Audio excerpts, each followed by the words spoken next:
Hey beautiful people, this video is about digital transformation execution. And the reason why I'm talking about digital transformation, one is I've done tons of them, but why I'm putting it in the context of execution is because that's where digital transformation succeeds or fails. And our ability to be able to understand the role of execution in digital transformation is essential to its success. I'd love to be able to help you learn how to embed aligned, trust-based execution into every single digital initiative that you have.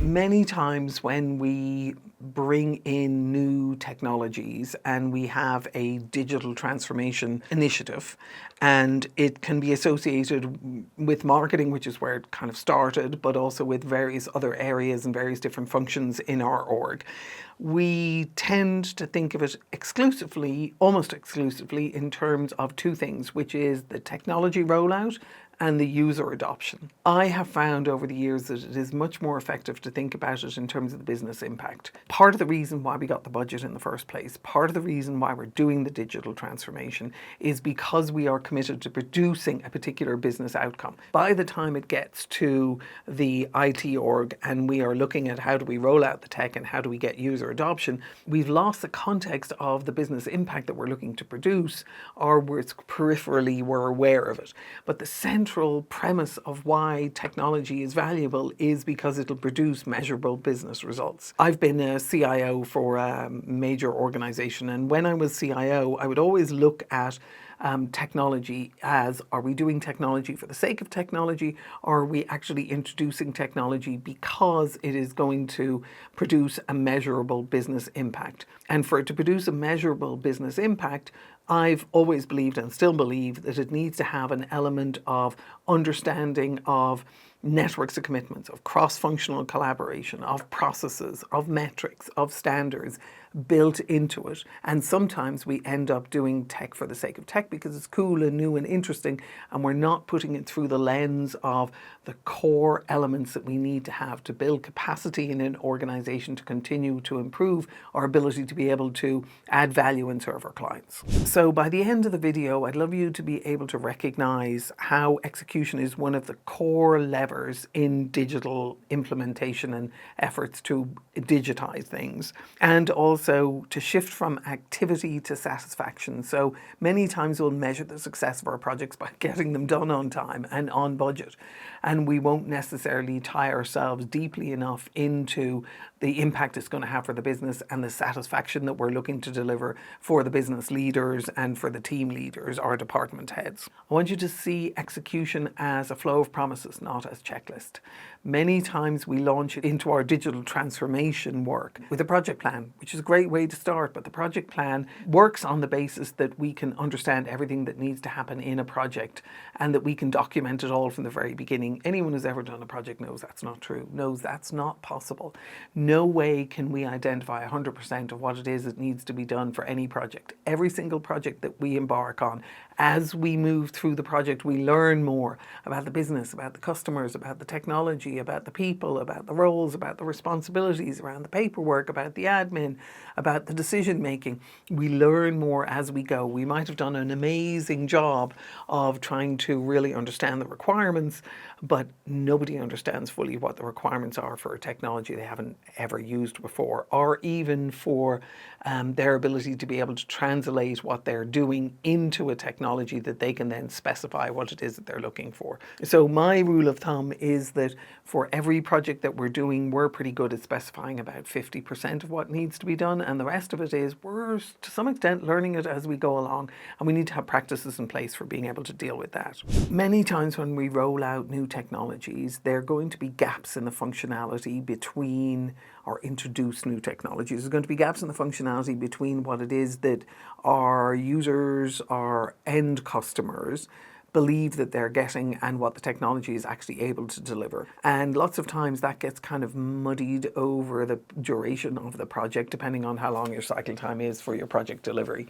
And so what happens is we end up losing trust with the customer over time because of this gap. As we look at the gap between what our customers are expecting from us as we go through a digital transformation and we're delivering new technology to them and what the technology can actually do, our understanding of that gap grows over time. Part of the design of the projects that I have worked on has been maintaining and building customer trust. The customer needs to know what we know, and part of how we implement that over time is through very specific design of trust-based conversations, where we put building trust with the customer front and center of how it is that we engage with them. One of the most effective ways I've found to do this is to really pay attention to the execution layer of our project, but also their own execution layer. How are they getting work done? Who are their customers?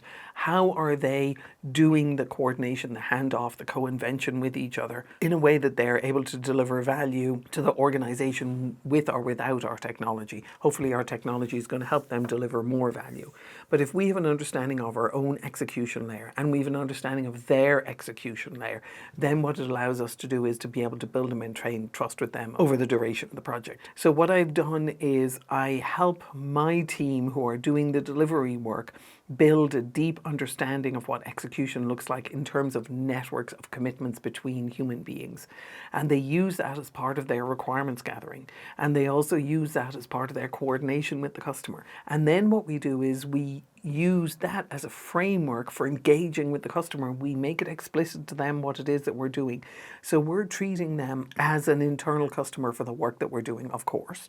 And we're also understanding their work through the approach of execution design and through the approach of the execution layer and through the understanding of their network of commitments that they're involved in, while at the same time we're using that same approach and same methodology to actually engage with them and do the digital transformation work with them. So when we think about digital transformation execution, I've put execution, the execution layer, as I talk about it, front and center in the middle of the project that I'm doing as a tool for how it is that I'm doing the project, as a way of engaging with the customer, as a way of understanding how the technology is going to support and be valuable for them. So what I'm doing is I'm using the execution layer approach and execution by design as an approach to build capacity within my team, understand the capacity of their team, build trust cross-functionally between my team and their team, and execute on the digital transformation at the same time. So if this approach interests you as a very useful tool that can be used in multiple different circumstances and situations, then I encourage you to look at the white paper that I have on my website, which is called Execution by Design. And it's available, there's a link to it available in the comments below. It's on my website as a free resource under www.jenniferkenny.com/execution. And it talks about execution by design. What does it mean to build an execution layer? What does it mean to observe an execution layer? How do you put it in place? How do you make it work? How do you use it as a way to engage with your customers? And as I said, I've used it as a very effective tool for building trust and doing digital transformation work directly with my customers in-house. So as you embark on your digital transformation journey and your digital transformation execution, encourage you to do execution by design. Let me know how the paper works for you. Drop me a note in the comments. Let me know how I support you in the process, and I wish you the best of luck.